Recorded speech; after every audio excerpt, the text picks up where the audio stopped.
to go over these sort of at the end of each section. And we also just turned on the recording. Hopefully everyone's okay with that. The primary purpose of recording today is just to be able to share this with other members of the corporate engagement program that weren't able to attend. So it's not going to go out any more widely than that. And if we can go to the next slide.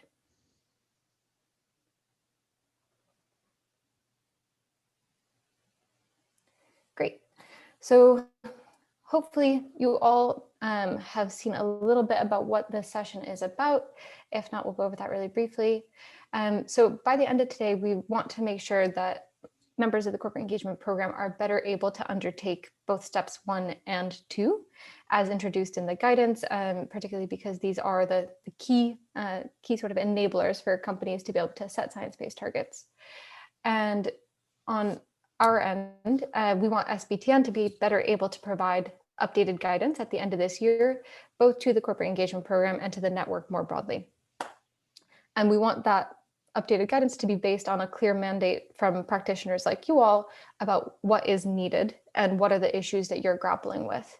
So those are some of the key outcomes we're looking for today. If you go to the next slide, Erin. Great. So we have a pretty simple agenda. We just have a brief introduction. Then we're going to go into a sort of overview of what our technical team has been working on step 1. And then discuss that with you all in some breakouts. And then we'll do the same thing for step 2, and then go into breakouts and then do a quick wrap up. And if you could just go on to the next. So throughout the day, we're going to be sharing with you some things that are proposals and some pieces that are more or less landed. So you're going to see some sort of color codings in the slides, and then Chris will also be speaking to the different things that we are sort of more confident about versus things that we have deeper questions on, and the pieces that we specifically want to work on with you. So I just want to emphasize that the content's at slightly different stages of readiness. We're not planning to actually release updated guidance until the end of this year, but we wanted to share with you where we're at today, in the chance that it's helpful for you as you're getting started, and then also to start that conversation with you about, how is this helpful for you? What can be improved? So some of the key issues we're going to cover, and all of these, well, most of these key issues rather, are shaped by the frequently asked questions and comments, et cetera, that we've gotten from the corporate engagement program, as well as SBTN's partners. So some of the things we're going to cover today are what to do about dependencies in the assessment step, what to do about downstream impacts, how to treat sort of materiality rankings, what is a materiality threshold, how is it defined, what does that mean for the assessment. We'll cover some initial guidance on data requirements. That's one of the most frequently asked questions, is what data do I need in order to carry out step 1?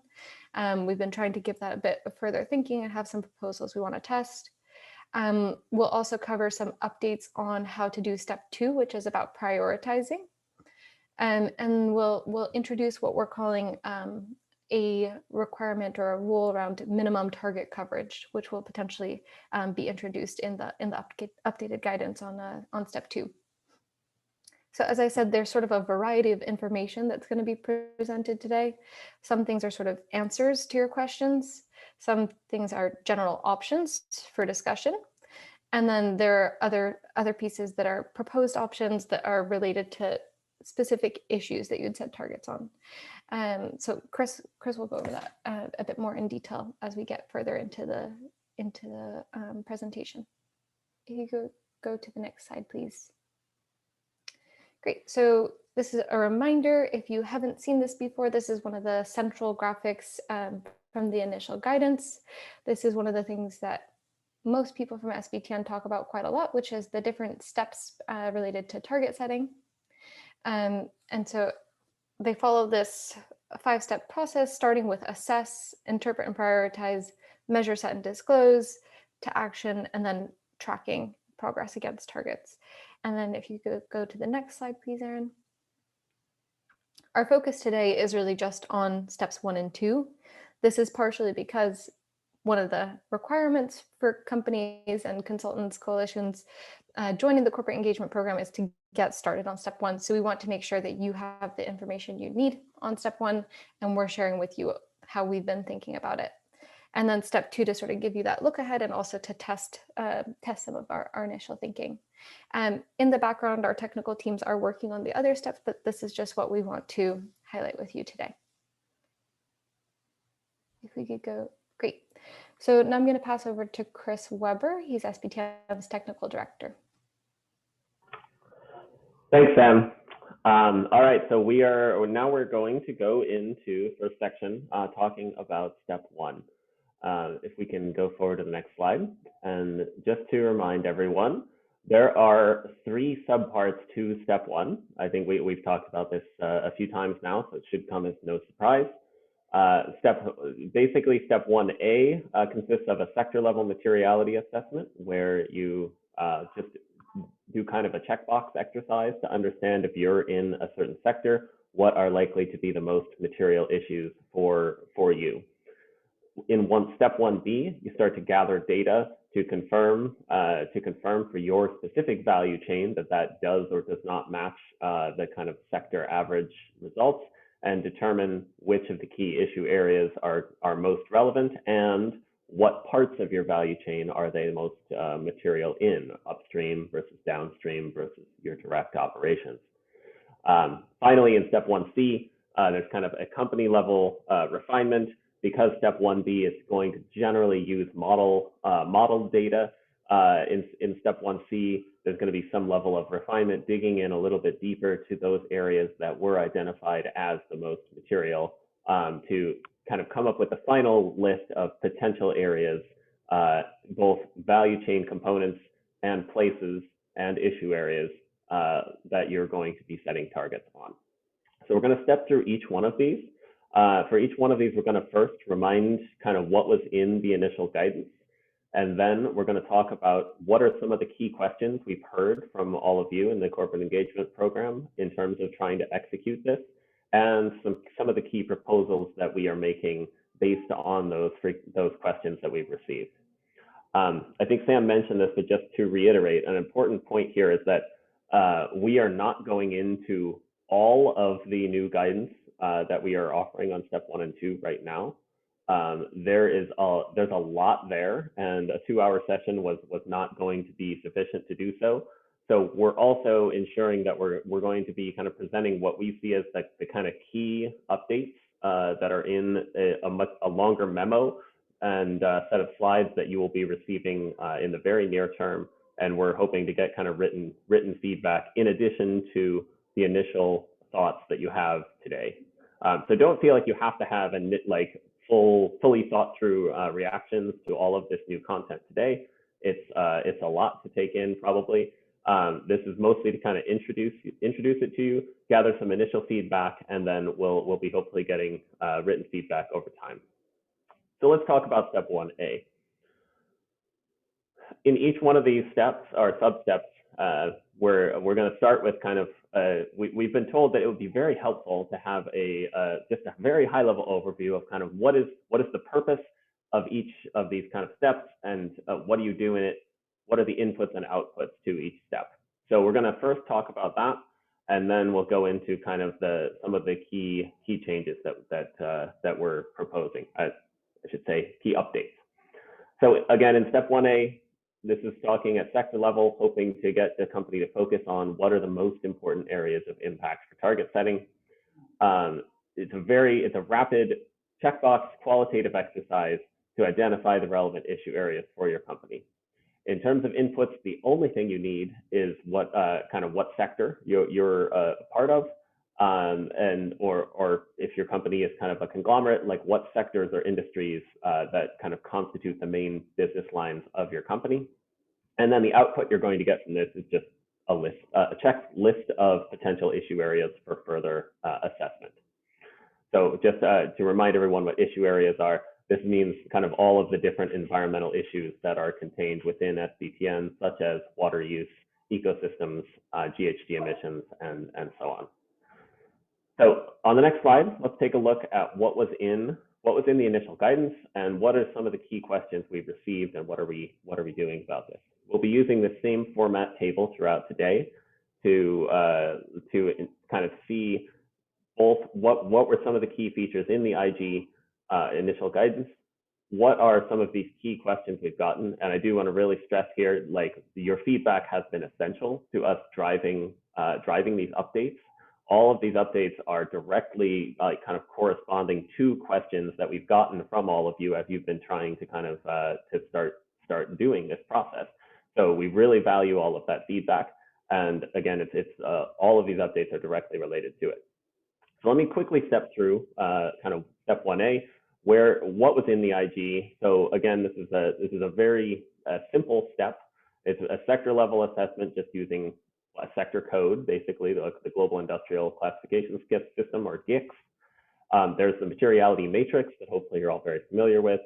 The idea of assessing both impacts and dependencies, and across the value chain, which again consists of upstream, downstream, and direct operations, and generally kind of guidance on inclusion based on the results of those materiality matrix. So we've gotten a lot of questions, even on this relatively simple step. And so for each one of them, I'm going to quickly describe kind of what is in these updated guidance that we're going to be sending to you soon. So the first question is for kind of complex companies who don't really fit in a single sector. How would you kind of get down to a more detailed resolution? So we're going to be offering further guidance for kind of complex companies that either don't fit into a single sector or that span multiple sectors, in terms of how should you go about using that materiality matrix. We are at least considering using, instead of a sector-based system, using an activity-based system. This increases the complexity a lot of this step, because instead of just having to know what sector your company is classified in, you'd have to also have like a breakdown of the activities of the company. Still something that most companies will have very easily, but we're still thinking through this and kind of the implications of this. So we're seeking feedback on whether you think that would be a good idea or not. We did have a lot of questions about kind of other types of tools other than our materiality matrix, which is based on the Encore database. So we are going to offer some kind of further guidance on what types of criteria and thresholds you could use to determine materiality using Encore or other tools. A couple very important updates in terms of the scope of this step. The first is that we had always, in line with the Natural Capital Protocol, we've always assumed that the step should include both impacts and dependencies. For now, we're saying basically we want you to focus on impacts only for target setting. The dependencies will come into play later when we're going into prioritization. But for now, we think that impacts, focusing on impacts is what will help set up the target setting a lot more. And similarly, with respect to, we've had some questions from companies about downstream impacts, such as companies that make products that use water or have or sometimes have pollution associated with them. For now, we're saying let's treat treat downstream completely separately. We will, as many of you know, there's actually no data in the materiality matrix for downstream yet, because it's very bespoke and sector specific. So for now, we're saying just focus on your upstream supply chain and direct operations. So that's a high level summary of where we're at with step 1A. If we go to the next slide. Just as a reminder, again, how we are defining materiality, we are taking a societal perspective and saying that basically those issues that are material are not necessarily those that are most financially important to your company, but those that are societally important to the impacts on nature, and basically where both your major impacts are and where your opportunities to reduce those impacts are. We want to, this is just a quick reminder about that. And if we go to the next slide, go into just a slightly amount of detail again about these changes. What's currently in the IG and these color codes will kind of show how advanced our thinking is in each one of these. As Sam mentioned, in some cases, we're pretty sure this is where we're going, and in other cases, we're seeking a lot of feedback. So one of the key questions that we've gotten is sort of with the materiality matrix is based on these scores of 1 to 5. Basically, the question is how much is material? Is 3 a very material score, or is 2 a very material score? So what we're proposing today is basically that anything that is any issue area that's ranked 4 or 5 in the matrix must be included in your assessment once the finalized SDTM guidance is available. Issues that are ranked 2 to 3 should be included like through the first filter. Basically, we're expecting that more data should be gathered to kind of confirm whether they are material or not for your specific company. And issues ranked as 1, basically you can leave them out entirely. You don't need to gather any further data on that. So we're seeking feedback on that new guidance. On the next slide,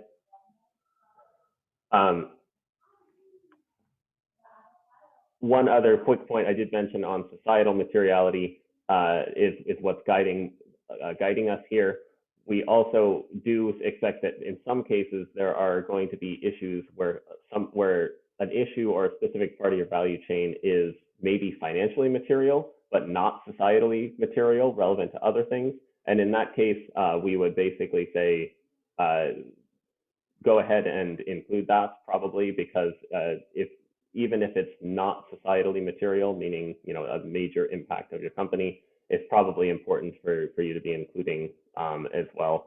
And they would be additional to those required targets on the societally material issues.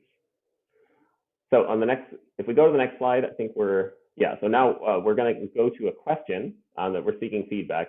So we've heard even on this relatively simple step that there's still a lot of complexity, and companies would like to kind of know, even at the very outset, how can I kind of make this simpler? Particularly if I'm sitting in a company that has a whole lot of different product lines, a whole lot of different value chain components, different sites, and so on.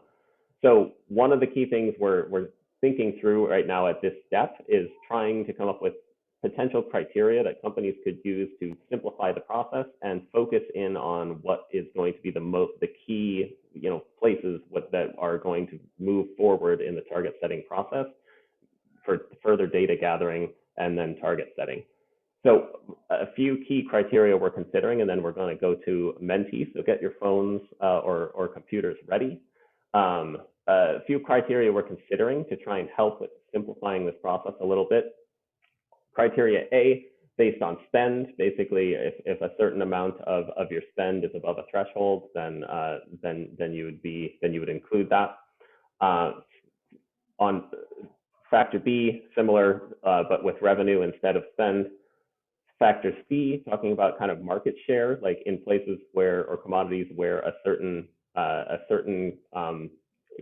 if your company has a certain high market share, that could be a relatively important thing for inclusion. D would be specific activities or products in your value chain that have known relatively high impacts. So think like, you must include your palm oil supply chain. E, kind of sector-based thresholds, like if you're buying inputs from sector E, from a certain sector, then you would have to include that. And for F, again, similar kind of product types with known relatively high impacts that we would say include these, and maybe don't so much worry about other things. So we're seeking feedback on these as potential simplification criteria, and we're gonna go to Menti now to pull up. And I'll just note that before we do that, before we seek that, we somehow skipped our first Menti question, with just to get to know who is here today. So we're going to first have a question about like, who are you? What company are you representing? And then we'll go into your feedback on those potential simplification criteria. So Sarah, you wanna guide us through Menti?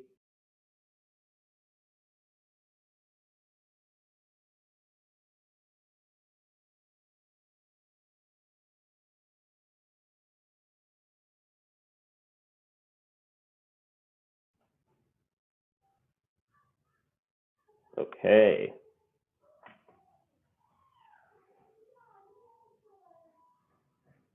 So we've got a lot of different kinds of.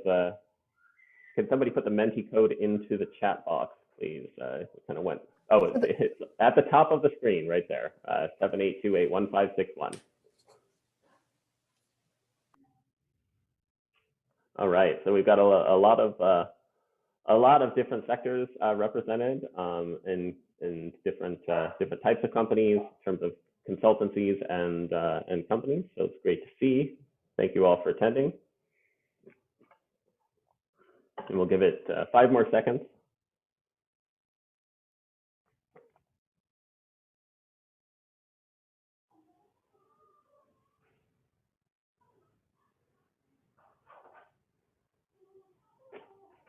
All right, should we move on and get feedback?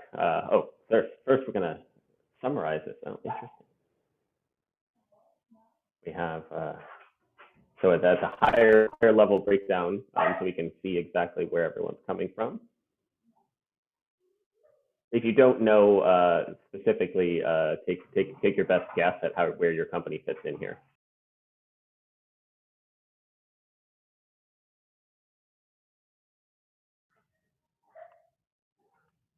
Again, really diverse set of companies that we have here.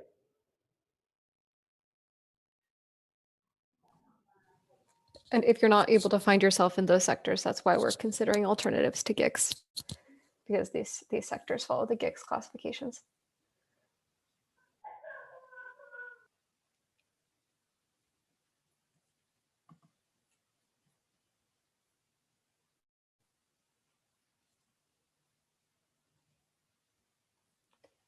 So it looks like we're starting that question that Chris initially introduced. Hopefully you can all see those options better on your screens when you're actually participating in Menti than in the summary slide. It's quite small. And I do want to emphasize, if there is something else that would be helpful for you, please do let us know.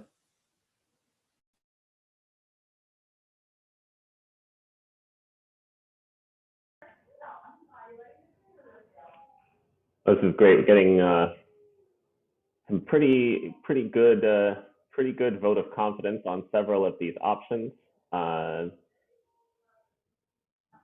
Options D and E were the activities sector. Well, D, E, and F are the activities, sectors, and products that are kind of known high impact. So it would be kind of like a inclusion of different types of activities or products. Very helpful.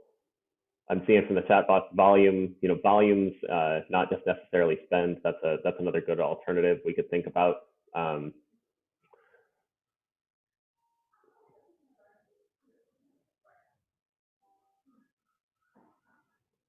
Certainly agree, Johan.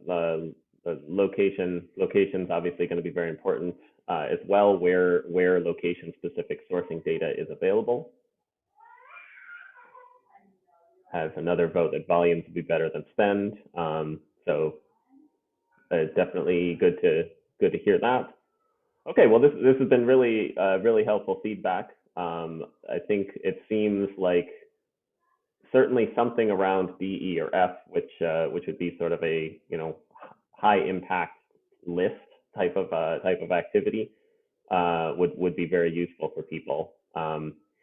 And maybe we can consider something around volumes, like volumes thresholds as well.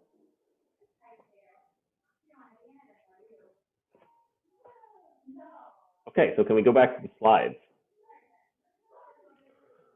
Now we're going to go into step 1B.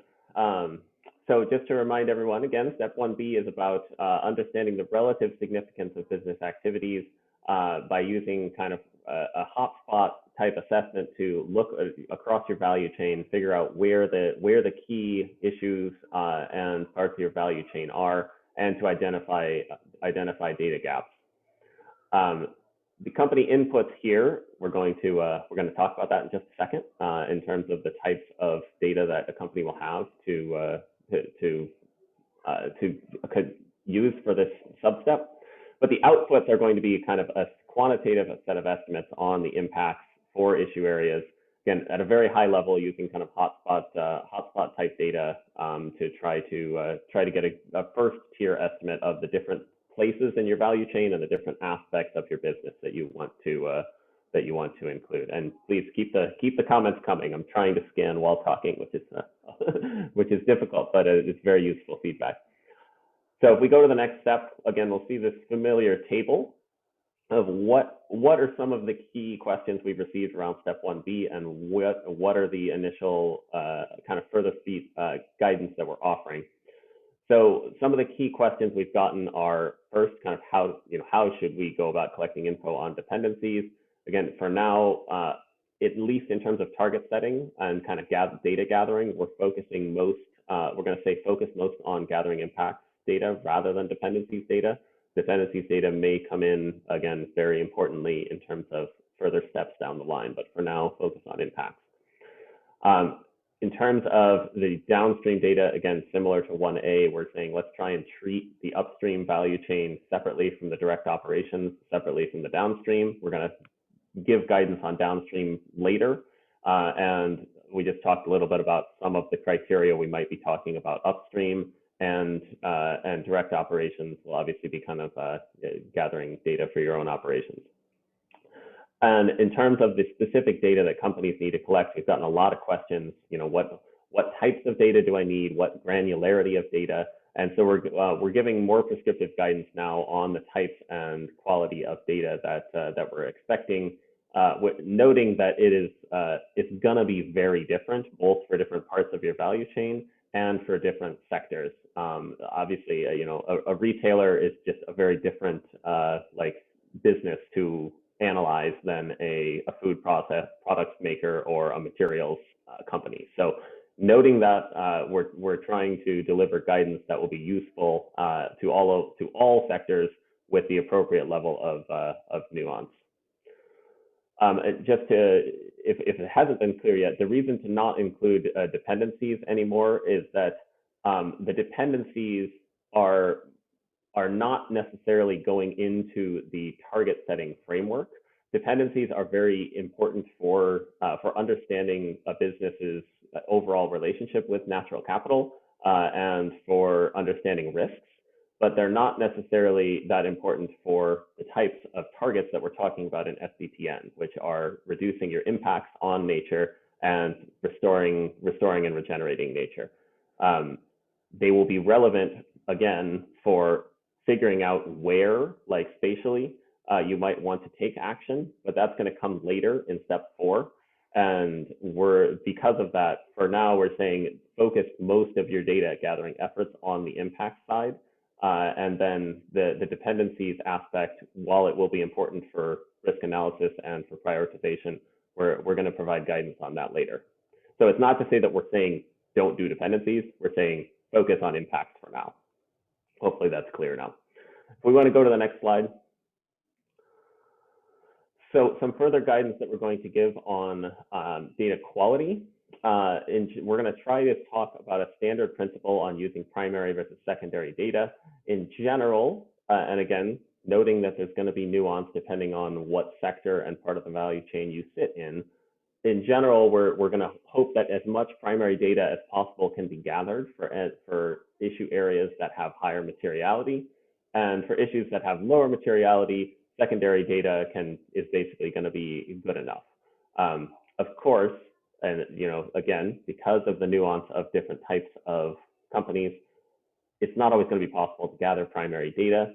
Where it's not possible to gather primary data, secondary data will be acceptable, with the understanding that hopefully over time, more primary data can be gathered, because secondary data, it's very hard to use secondary data for target setting and tracking progress, because you generally can't see the progress in the data if you're using only modeled data. Secondly, with respect to, we've also gotten a lot of questions with respect to data aspects on the next slide in terms of spatial granularity. So this is related to the primary versus secondary data, but there is also they're also somewhat not related, because you can have spatially explicit secondary data or not spatially explicit secondary data. Primary data, of course, is going to generally be spatially explicit. So we're mostly talking about secondary data here. In general, like where you're using secondary, and apologies, I see now that there's a question, define primary and secondary data. I'm happy to do that. Primary data is data that is actually gathered or is associated with your specific value chain. So from your suppliers, from associated with your specific sourcing areas. Secondary data would be things like modeled data that would be coming from maybe a life cycle assessment database or an ecosystems model or an input-output model and things like that. So in terms of spatial granularity of secondary data, we are hoping, given how important the spatial nature of nature is, that companies will be able to kind of have at least country level data. And our tools work stream is assessing how practical this is right now to get down to at least country level data for your secondary value chain data. And over time, again, we're expecting that basically the spatial granularity, just like the primary data content, will increase as you're kind of learning more about your supply chain, getting more information about kind of the specific sourcing areas, specific products that you're able to do to use in your business. And of course, there's going to be some kind of issue-specific nuance that will be offered here, because how spatially explicit the secondary data is, or how spatially explicit it needs to be, is somewhat dependent on kind of what the issue in question is. Water is obviously a very spatially resolved issue area, and it's really important to try and use appropriate data for that is spatially explicit. Other issue areas, it might be using modeled data that's not spatially explicit might be more appropriate in certain aspects. So can we go to the next slide? We are now taking, again, back to a Menti question. I'll note again, if any of that wasn't clear, we can A, talk about it in the breakouts, and B, we'll be sending along the additional guidance after this call. We are going to ask now about specifically the activity data that companies have in order to go into this. This will be useful for our tools work stream, as well as just for understanding some of these proposals around data. So we have a list of different types of data here that we've already talked about some of this in the previous question, like volumes of inputs and outputs, spend data, and so on. And what we want to know from you, and we're going to go to Menti in just a second, is which of these data are you most likely to have when you're doing step one. So I think we go to the next slide. We're going to go to Menti and ask that question. It should be the same Menti code. So if you kept your browser or phone open, you should be able to just go there directly.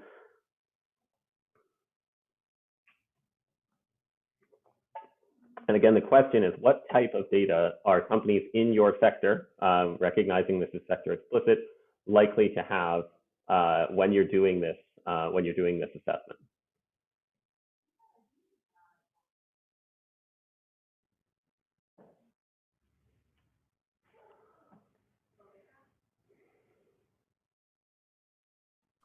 Katerina, did that answer your question, or is there an outstanding aspect?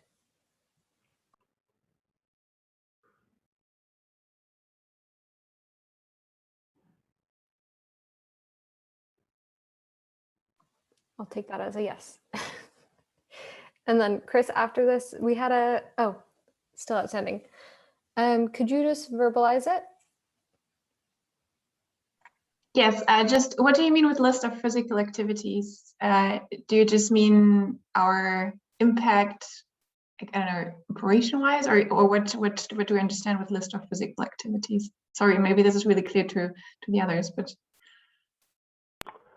I think what we mean is sort of an understanding of the physical processes that are happening like across your input chain. So think like a list of think of list of your inputs, and then for each one of the inputs, kind of what are the underlying activities or processes involved in making that input. Is that clearer now? Okay, so something like wet processing, like the steps of the supply chain. Oh, sorry, I'm a bit confused with this part. I don't want to hold up. Yeah, that's exactly right. Yeah, like okay, that. perfect. Yeah. Okay, thanks. So we're seeing, again, good diversity. Looks like, and probably no surprise, that spend data and kind of country level location data for many types of activities are going to be available. That's very, very useful to hear, because that's aligned with our guidance. Volumes and masses of inputs and outputs, again, and physical activities both seem to be very available based on prior sustainability analyses, which is great to see. Less good that we would have kind of specific kind of hotspot kind of sector average or or impact factors, but that's okay, because that's what our tools workstream is working on, and each one of our issue areas will be providing kind of specific guidance on how to gather that type of impact factor data. And yes, noted. Several people have said we know some of this for some inputs, not all. For sometimes we have spatially explicit, sometimes we don't. Totally understand that, and that's we are trying to stay as flexible as we can, noting that spatially explicit data is just going to be better for doing this type of assessment. Okay, so now we're asking the flip, which types of these data would be challenging to collect? So I would expect this would be basically the inverse of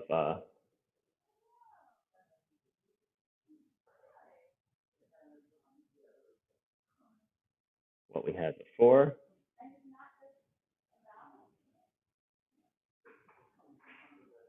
So again, the kind of impact factor, a lot of people say they don't have access to that. And kind of clear, like geospatial mapping of activities, as we've heard from people, it's not always going to be available, might be available to some part of the value chain. And sometimes the volume data is going to be available by geography, sometimes it's not. So as expected, this is a pretty much inverse of the first question. So that's great. Thank you for your feedback. Please feel free to keep answering, but I think we should move on. Quickly touch on step 1C, and then we're going to go to our breakout to discuss these points. Chris? Yeah. We might go over it in these slides, but we had a question from Fanny about what to do about aspects of your business for which there is no materiality data, at least in the materiality matrix. How should companies approach that? And I think you will go over that in part in this section, but maybe if you could speak to that over the next couple minutes. Okay, thanks for noting that, Sam. So step 1C is very related to that question, which is basically how do a final check of the list of kind of inputs and volumes like associated with your value chain, figure out what is the kind of final areas of the value chain and kind of issues that we want to be looking into. The inputs to this are basically everything coming from step 1B, and the outputs will be, again, that final kind of list of value chain components that we're going to be prioritizing in step 2, which we'll get to after the breakout. If we go to the matrix on the next slide. So the main questions we've been getting here are kind of, are there more stringent criteria for this exclusion and inclusion of kind of when can I know whether I can exclude something or whether I really should include something? Again, we had gathered feedback on some of these potential criteria that we're thinking about already. And so in the interest of time, we're going to probably mostly gloss over this right now because we do want to get to the discussion points right now. But just to note that in the guidance, the updated guidance you'll be receiving soon, we are providing some additional guidance on when you should think about refining the assessments coming out of 1B. And this is partly, again, related to the kind of secondary versus primary data issue. And additional guidance on what types of data you would need to do this refinement. And just to make a note on the specific question, obviously, if there is no guidance at all in the materiality matrix, hopefully in step 1B, you would have first kind of done a hotspot estimation for that business activity. And our additional guidance here in 1C, I think would then help apply whether that was kind of a material enough issue or value chain component that you would want to include it in the target setting moving forward. So we are going to, I think we're running a little behind, so we're going to skip forward to slide 31 if we can. We've gotten a lot of less questions about step 1C. So we're gonna leave that for kind of written feedback. Just to note, before we go to the breakouts, we're just gonna give some general overviews about step 1. We are of course working on updating the toolbox. I think many of you were present in our tools workshop. So we're going to be giving in the coming months some specific guidance on which tools to use in which different contexts, and just a lot more useful data on what types of inputs and outputs does each tool require, which are these tools open source, and so on. And again, kind of these major decisions on impacts and dependencies and downstream. For now, we're saying to simplify the process a little bit, we're going to focus only on upstream and direct operations and only on impacts. And we are, of course, seeking feedback on that, which we can discuss in the discussions. And you all have, I think, now seen the data collection guide that goes into a lot more detail on some of these data issues. So with that, I think we are going to we're going to go now to breakouts. I think you will be randomly assigned to a breakout, with the exception of our friends from Kirin. And if we go to the next slide, okay, I was wrong. You have been randomly assigned. There's a link in the chat box, so please go to that link, and you will see at that link a Google slide form that looks like this. We have a series of questions that we're going to be talking through in this breakout, and which are basically how well do these updates address the challenges you've encountered while trying to do step 1? What kind of further clarifications or further questions do you have based on what we've presented today? And just in general, what do you think is the guidance needed from SDTN on this step? And I'm going to ask Andor how long you think we should stay in these breakouts. It says around 30 minutes in the templates. There will be around 20 minutes. Okay, so we're gonna go for about 20 minutes to the breakouts, and then we will come back and have a very quick report out. So they're always looking for volunteers to do that report out from each group when we get there. So thanks. We'll now go to the breakouts, and we'll see you all in 20 minutes.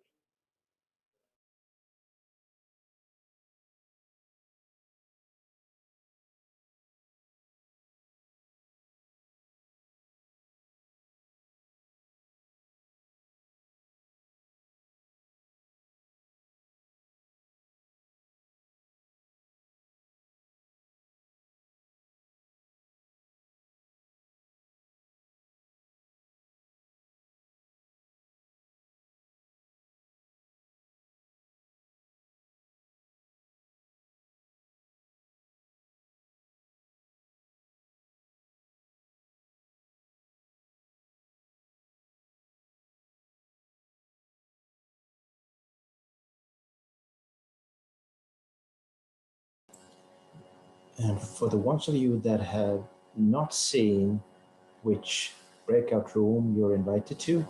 There should be at the bottom of the Zoom screen an icon saying breakout rooms. If you click that one, you will see which group you have been invited to, and from there, you just accept the invitation and you'll get transferred to that breakout room.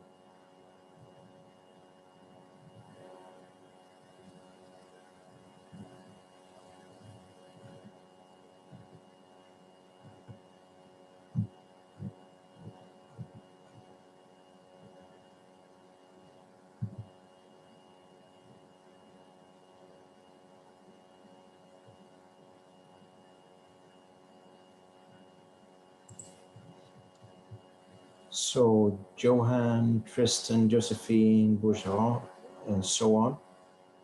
Are you okay? Or are you maybe offline?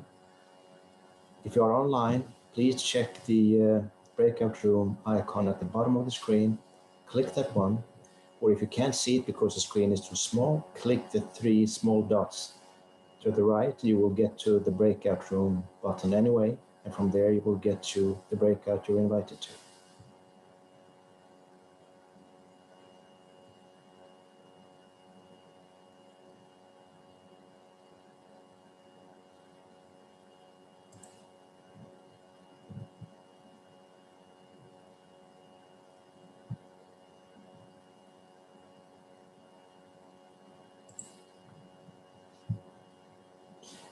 Maria Luisa, are you with us?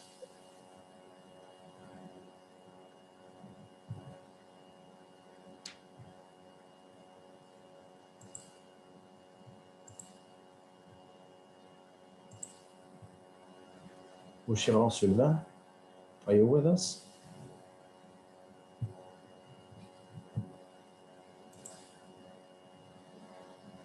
Sylvain.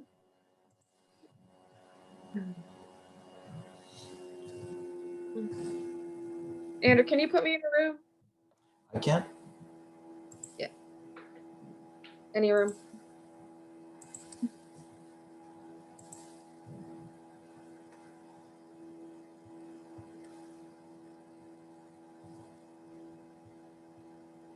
Hello, Andor. Hi there. Do you want me to go to a room or to check in, or what would you like? You mean like in get a room? Get a room. You should get a room. You know, why not? I'll stay behind here, and here we have Annie. Let's see. So as you were assigned and you're a co-host, right? You should be able to switch between rooms as well. Great.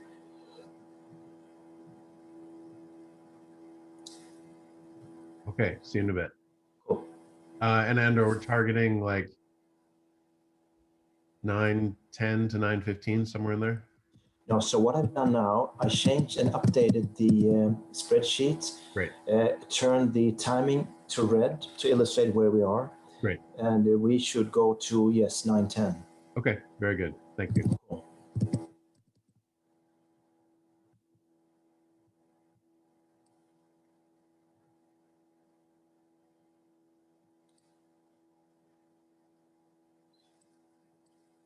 Maria Luisa, Frederick, Luigi Nomura, are you with us?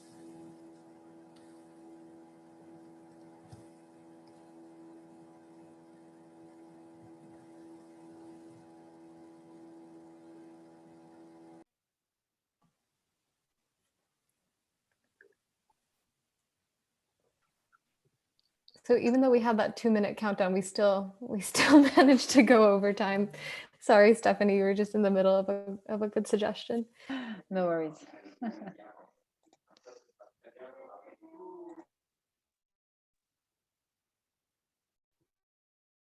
I'm sorry, I realized I'm supposed to be encouraging report outs. So I'm actually going to hedge and ask, I think, Chris or Oscar to go first, please, or somebody from one of your groups. We Sorry, have a volunteer, right? I didn't get what you said. I was just saying that we do have a volunteer. You have a volunteer. Okay, yeah. great.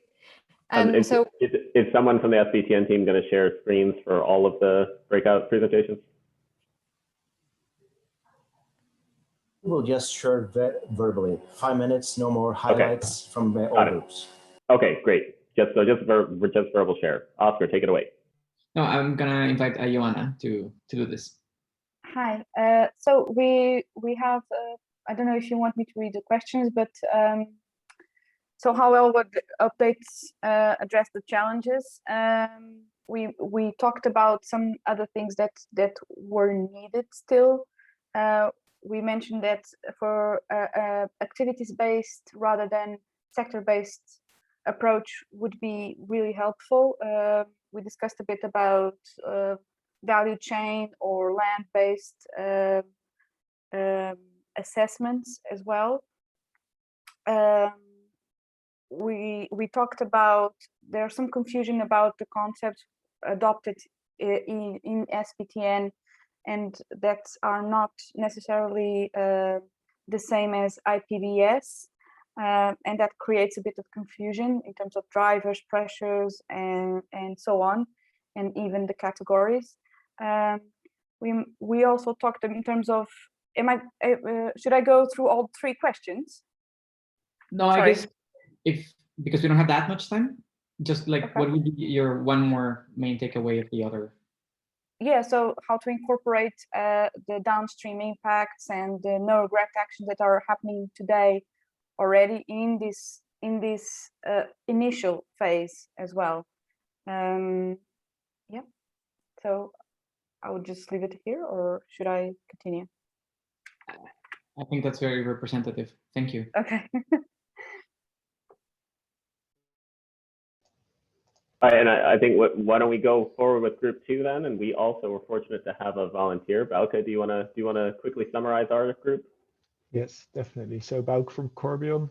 What we found really helpful mainly was that the clarification of materiality levels to include, so 4 and 5 definitely, and 2 and 3 potentially, and then 1 and 2 that were less necessary. But also it based on sectors, materiality sectors don't always align. So yeah, also something like an activity based or otherwise adjusted sector analysis. We could also use some further classification on primary versus secondary data, and on how many SBTs to set. So on one issue or on all of the issues or on all of the materiality issues, and then also the timeline in which to address these. So for example, the Science-Based Target Initiative, which sets like 5 to 15-year timelines, I think most companies by 2030. So that could also really help. Yeah, I think those are the key takeaways. I don't know if Chris, if you want to add anything. Just to clarify that the time point I had initially misunderstood was not about the time horizon of the targets, but about the time between the commitment to set science-based targets and when science-based targets would actually be required, which SBTI, for instance, has a 2-year period between when you commit to do it and when you have to have validated targets. Right. So we're appreciating further guidance on that will be forthcoming. But thank you so much, Bauke.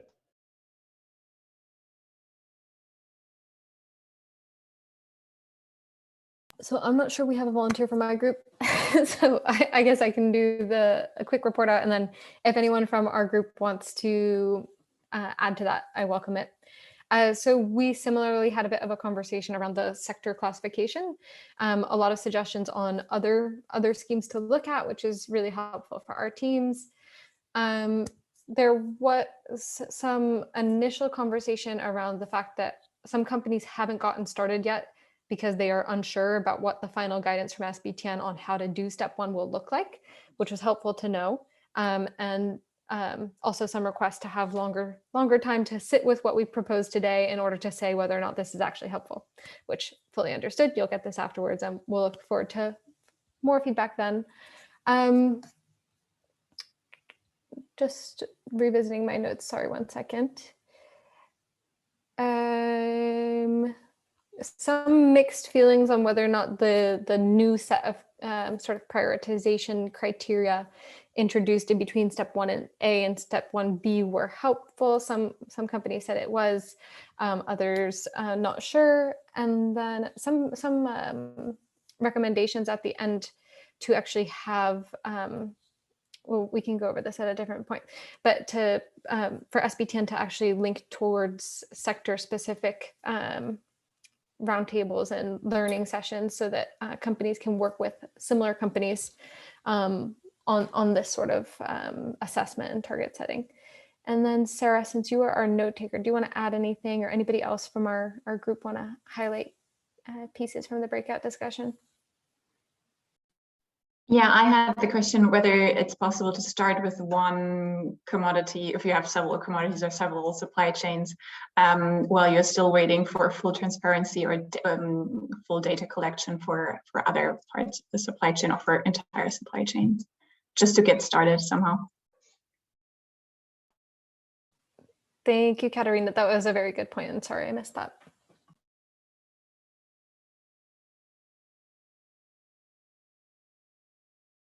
Okay, shall we start on step 2? Just realizing we only have 40 minutes left. Yes, indeed, we should. Aaron, do you want to? Great, thank you.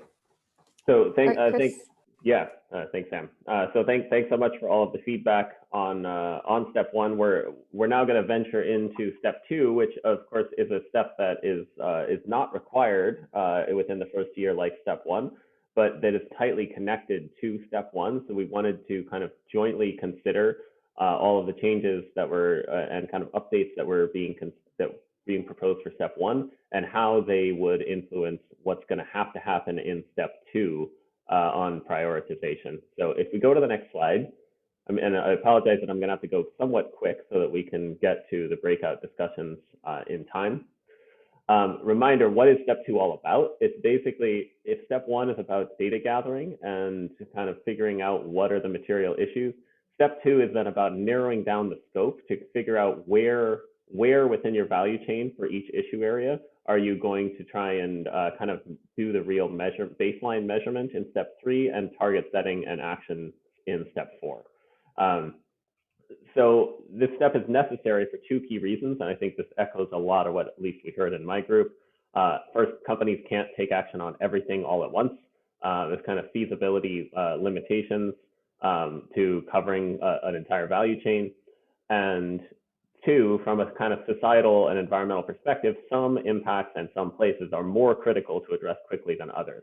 So what step 2 is going to try and allow you to do is say, it's prioritize exactly what parts of the value chain and what places within associated with those parts of your value chain to include within your target. So if we go to the next slide. Why don't we skip this? We've pretty much covered this already. So there's this kind of key concept that is that we didn't really talk about that much in the initial guidance, but that we have now kind of realized is a crucial point of understanding to understand what we're talking about when we talk about step 2. And we're calling this what we call it here is minimum coverage.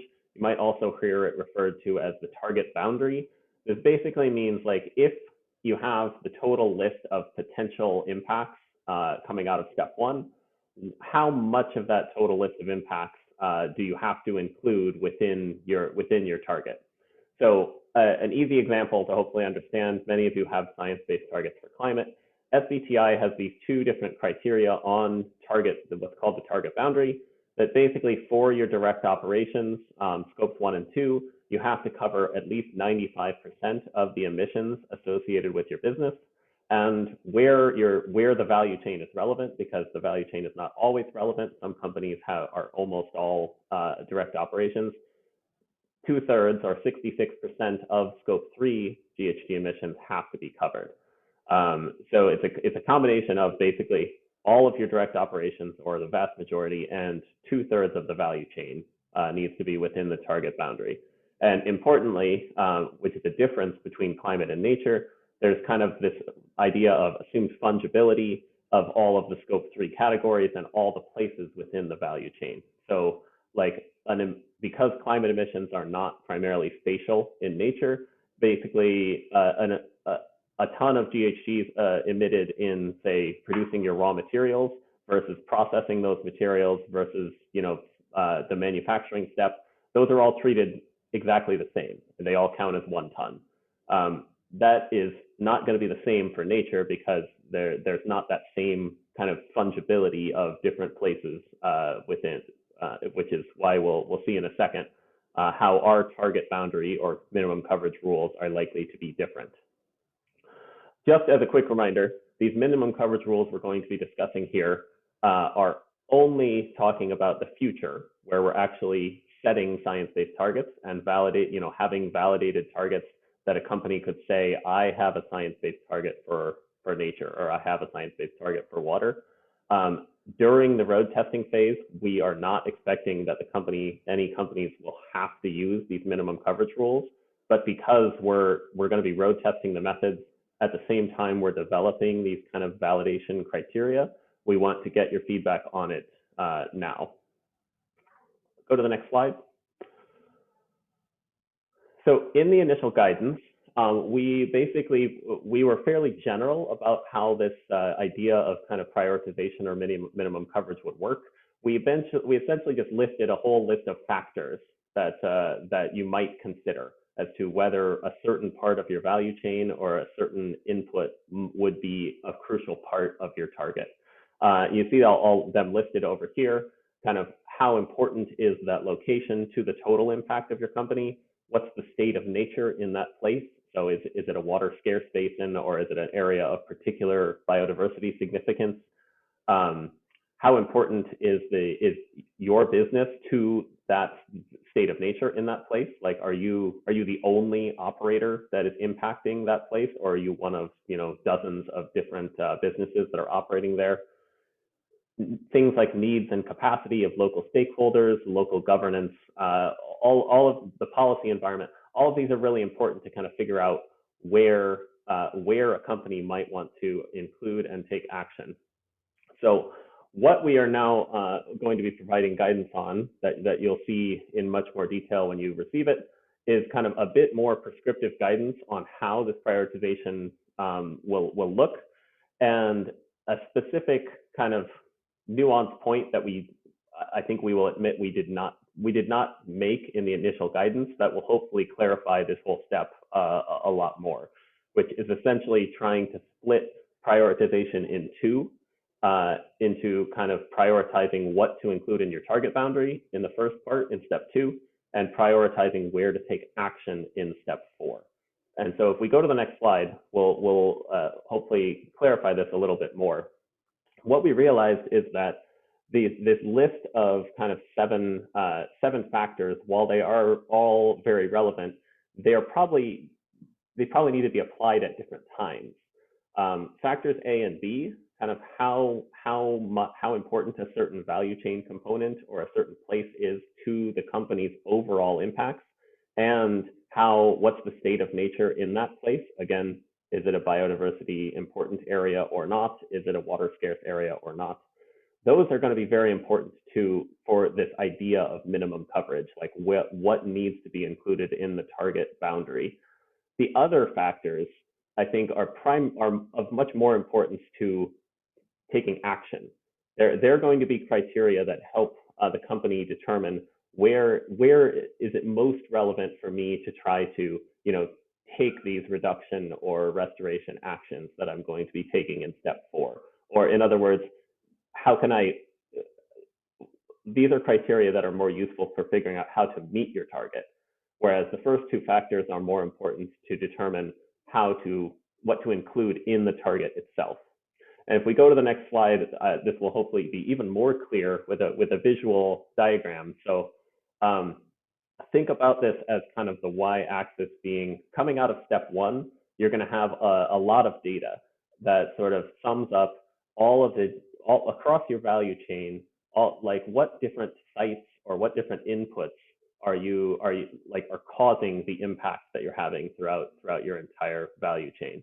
And you can kind of, order them in terms of most important with the biggest impact sites or inputs at the bottom and so on. In step 2, essentially the task that we're trying to get to is figure out a subset of those sites and impacts that you're going to measure in step 3 and include in your target boundary. So those are the sites or inputs that are horizontally notched in the second stacked bar. In step 3, then you would actually do the baseline measurement, set the target, and then in step 4, you're going to again do a second down selection of where am I going to act. Now, it may be that you take action in all of the relevant parts of your value chain, that you work with all of your suppliers of a certain type, or that you work on all of your direct operation sites.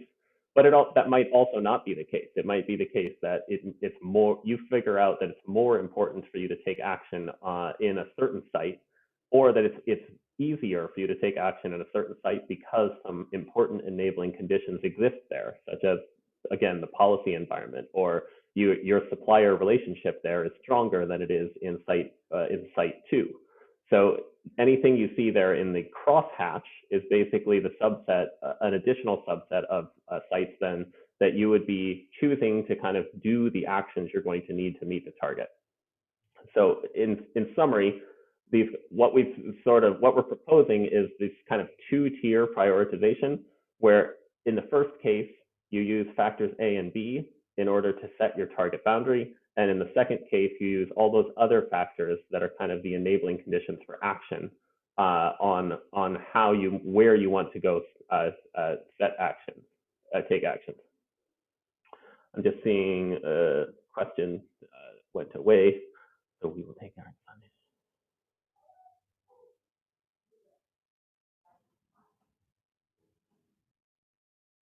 Why don't we go forward while I think about that question. So importantly, all of these minimum coverage rules that are going to be developed are very likely to be issue specific. So like when you're setting a target for, again, to use water and biodiversity as the 2 examples, setting a target boundary or a minimum coverage rule for water, it's probably going to look different than it looks for climate or for biodiversity. There's at least a potential that there would be a joining up of these coverage rules, such that what we want to encourage is people to include sites or take action in places that are the most relevant for multiple issue areas. But for now, I think it's easiest to think about this in terms of a single issue area. How would I prioritize whether I need to include, say, my soybean supply in my water target, or whether I need to include my leather supply chain within my biodiversity target. We're going to highlight kind of 2 options that we're considering on how to combine these factors A and B of how much impact did you estimate at that site or input, and what's the state of nature in that place. And then we're going to kind of go to group breakout to kind of discuss the pros and cons, or generate some other ideas. So if you go to the next slide, one option that we've brainstormed is to combine these 2 factors of, again, factor A, contribution of a site or input to the total impact, and factor B, the state of nature in that place. This is aligned with how the water team is thinking about it, and those companies that have seen the draft water methods. Essentially, you'd first use factor A, so look at how much water is estimated to be used in each place in your value chain, and then do a second tier filter on of those potential sites. You would then look at the state of nature and say, okay, so how important is the water use in each of these places to the ecosystem? How important is this place to biodiversity significance, climate significance? And crucially, there's also a practicality element here too. Is there actually kind of hydrological data available in this place? Because if there's not, it's going to be very difficult to actually set a target. So here, option A, we're essentially saying it's mostly guided by factor. It's a 2-tier filter. you would first look at how much water or how much impact is being caused in each place, and then apply a second filter on how important each place is in terms of the state of nature. On the next slide, another option would be, which would put more weight on factor A, would be to kind of align more with kind of how the Greenhouse Gas Protocol thinks about this, and basically try to take the estimated impact in each place and just cover a certain amount of that estimated impact. So similar to how the SBTI is set up for GHGs, you could have a minimum coverage rule such as companies need to cover at least 2/3 of their total estimated impact from step 1, and we don't care so much about where that occurs. Like it's just that whatever you estimated in step 1, that first stacked bar chart, you need to cover 2/3 of that, and the company can kind of choose which of the 2/3 is going to be covered. So those are two options we have. These are not the only options, and I think you can imagine that there's a lot of different ways that you could combine these two factors of how important the place is, factor B, and how impactful how impactful that site is, or that value chain component is. So if we go to the next slide, we're going to now go to breakouts. I think that I saw a lot of questions coming in as I was talking, and I apologize if there was some confusion to the presentation. I'm happy to talk through an example before we go to breakout. So I think let's take a biodiversity example, and let's say we're talking about a company that a site-based company, so like maybe an oil and gas company, and biodiversity as the issue area.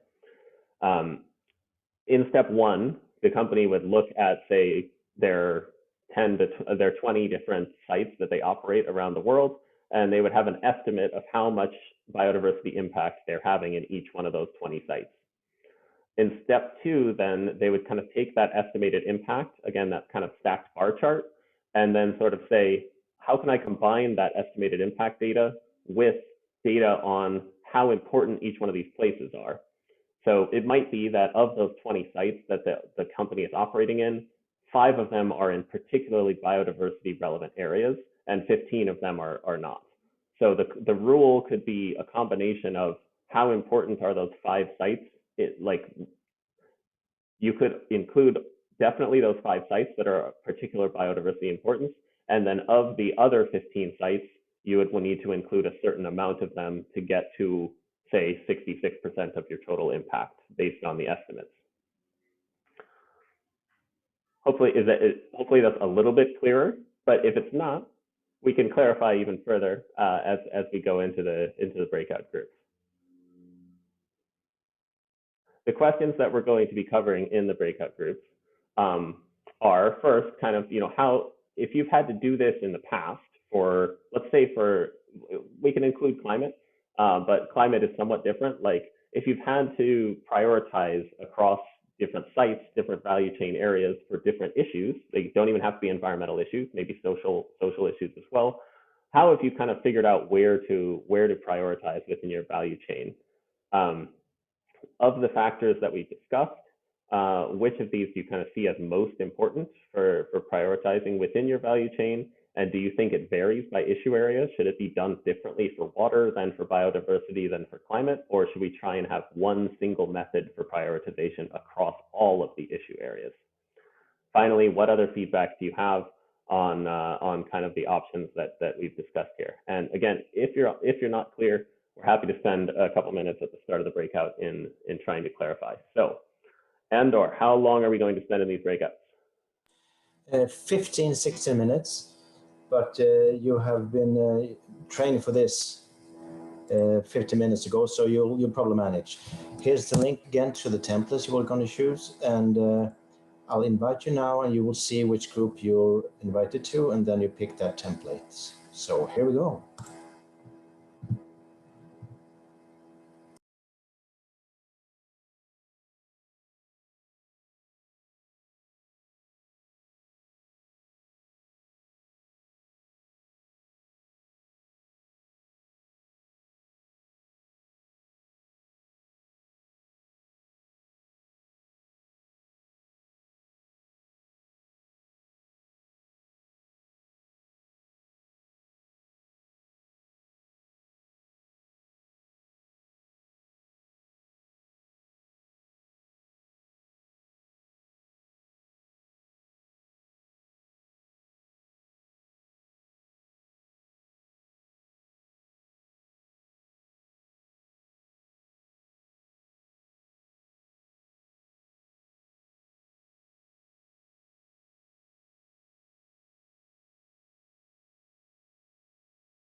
Hi there, Marina. Can you hear me?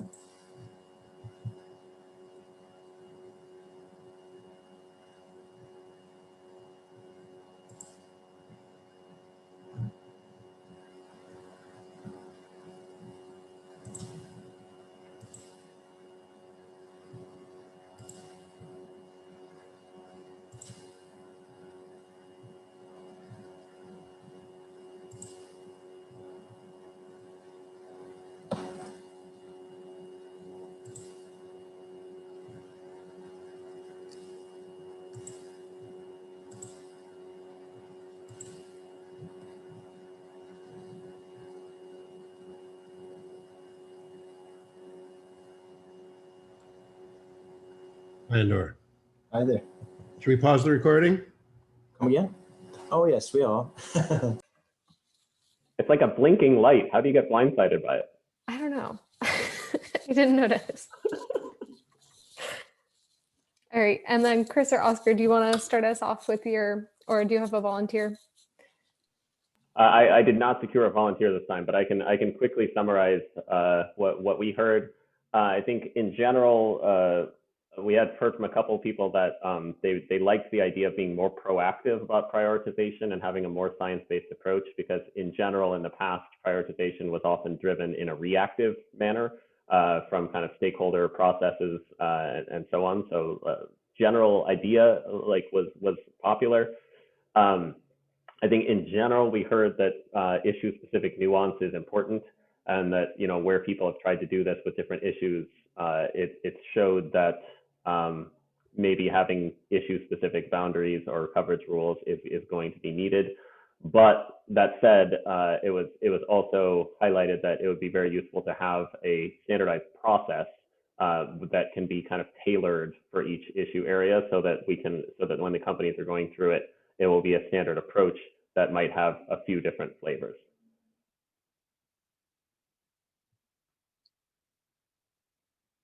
So in our team, despite my best efforts, we didn't get a volunteer. So I'll report back. And I think the main points of discussion were that companies so far use tools that reflect the regional risk for nature, such as Aqueduct and IBET. And that is generally how they've been prioritizing. Companies also mentioned that location should be one of the driving criteria to understand where to act first. It was also mentioned that we should really take into account downstream impacts and not just forget them. And finally, a repeated request on providing further guidance on how to account for biodiversity risks in different locations, and perhaps to facilitate tools to do this. Okay, great. And we only have a little bit of time left, so I'll quickly report out for our group, and then if anyone wants to supplement. We definitely heard again, as we did in the plenary, that looking at the level of influence or degree of influence that the company has over different sites should be considered immediately in terms of prioritizing where to act, and then also considering how that changes the type of targets that companies are setting. We also talked a bit about trying to align SBTN's prioritization approach with the existing practices of companies, for instance, taking a risk-based approach. So those are two key pieces we heard about. And then, some questions about how the other factors SBTN initially introduced about prioritization get carried into the other steps. Which again, this is all work in progress. So we'll try to make that more clear when we formally put this guidance out. So yeah, thank you all for bearing with us today as we've tried to introduce you to our latest thinking. And we're still working on how we frame this and make it more clear. So really appreciate all the feedback. Shall we get to the closing slides? Yeah. We can just I can just voice them over. So thanks everyone for participating and all your great feedback. We do want more feedback. So we're gonna send these slides out to you again so you can digest it. And we have a form that you can give us more feedback on. would love to get that by the end of April, if possible, on whatever parts of it you feel you want to comment on. So don't feel pressured to be thorough. Just give us feedback on what you need. Then we're going to iterate what we've got and send it out to a larger group of companies to look at. So you're really helping us clarify things before we do that next step. And then just to tell you our next meeting, so we can go to the last slide. We're gonna, next slide, please. So our tools group is gonna have 2 focus groups coming up. One will be on aligning with current practices, and another will be on validating and prioritization. And we'll send out more information on that, looking for volunteers to be part of these focus group sessions. We're going to have a SEP learning session on May 13th. It'll be an hour and a half. We'll ask that you send your questions ahead of time. We'll send out a notice to get those questions, and please send them to me so that we can protect Sam and Chris and Oscar's time. We'll also ask a few volunteers to please, if you want to share with the group what you're doing to start to do steps 1. We would love to hear some examples. So we'll invite a few companies to do show and tell. And then we'll have a feedback session like today on step 3 sometime in June. It's tentatively June 3rd, but we'll give you more details on that. I think that's all we've got. We're at the end of our time. So thanks again, everybody. And thanks to our presenters. It was really, really helpful. And we'll see you again soon. Thank you all so much. Thank you.